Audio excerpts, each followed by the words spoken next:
positions he takes. You know, he might have to think about the possibility of violence. Now, we were talking with Jim, and he was saying that Reese's role is kind of helping Finch find faith in the machine again. Can you speak a little to that and kind of where Finch is in his headspace this season? I hadn't thought of that, but yeah, I suppose that's true. That because Mr. Finch is depressed. I guess you could say that things are not going well, and he's not sure the thing he's built is doing what it should be doing. So we're here. Was it possibly all for naught? And he and men like him have unleashed something on the world, and it does not seem that it's doing mankind any good. So I do think he needs a crisis of faith, maybe, and he needs a little bucking up. And how was the scene for you when you finally got to kind of talk with the machine? Was that kind of a big deal for you since it was for the character? You mean at the end of season 4? Yeah. I thought that was an important scene. I mean, I'm really attached to that business of that relationship. You know, that Mr. Finch puts on a show of having no personal feelings for the machine, and yet you see that the machine is just so human now that he has to. It's just confusing for him. He feels, these parental instincts, and he feels, I guess, he has a stake in the feelings of the thing he's made. It's kind of sad and wonderful at the same time. Amy, you have been part of some of the coolest shared universes in entertainment, Marvel and the Whedonverse. Where does Person of Interest stack up with all that?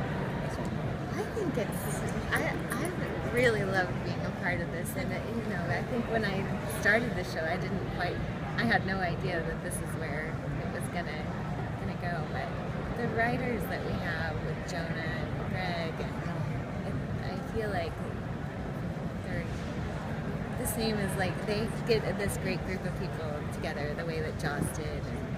And you just know that all of these writers that we have are going to go on to do a lot of cool stuff after this. It's fantastic. So tell me, with after the season finale, what's on Root's mind? Is she going to continue to try to save the machine, or continue to search for Shaw?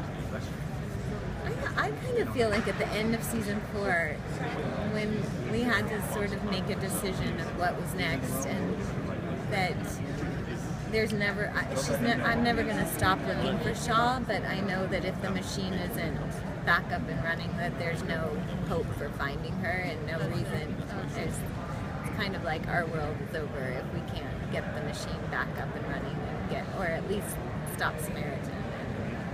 And would Shaw take into account that Team Machine has been looking for her? When we see Shaw after last year, it's been almost a year, and I think she hopes that they have been looking for her, but I don't think. But she has no clue to the outside world. She's under Samaritan's wing this whole time, but that's something that we are going to explore in her first episode back. But yeah, it's her introduction this year is pretty big and dynamic, and it's definitely going to answer, I think, a bunch of questions as to how she left off last year. And there's a lot of. It's a very big episode. A lot of going on. A lot of Root and Shaw. Yes, It's impossible, I think, at this point for me not to talk about Root when talking about my character, because it seems to be such a desired thing. I wonder why.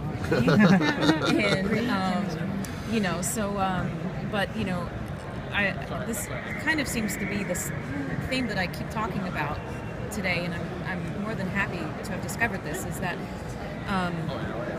when I was on the L Word, I didn't realize how impactful that was to women, men, you know, specifically the lesbian audience. And I would get letters telling me, you know, how important my character was, how it helped them come out. They thought about killing themselves until they watched the show, and then now they feel like they've got this renewed faith in themselves, and they can, you know, and to be kind of, you know, and when I left the L Word, I thought that was kind of it with my time with that on screen until this, and you know, the audience is going to be very pleased with what they see between Root and Shaw. I'll just say that much. But I'm also more than happy to continue on this thread, you know, to give the LGBT audience something to look up to and to emulate and to find some kind of, you know, hope and strength in. So, yeah, I mean, I feel like at this point it's impossible to talk about my character without touching upon this because it's become such a thing for the two of them, you know. If the show is truly going to be over after this season, what are you most proud about? Like people kind of remember the show by in a couple of years when it's actually on Netflix streaming? What would I like for them to remember? They really, you know, it started out as this procedural, and then I just feel like the creative team decided that this was something that they wanted to make the show, and there's something more to it. They made it. They went there. They weren't afraid to like leave behind people who wanted the procedural element. They kept it in, but they also were willing to push boundaries and make things happen that didn't seem to necessarily fit into the show was part of. Okay, sorry, we have to pull them now. Yeah. Guys, can we get one picture here?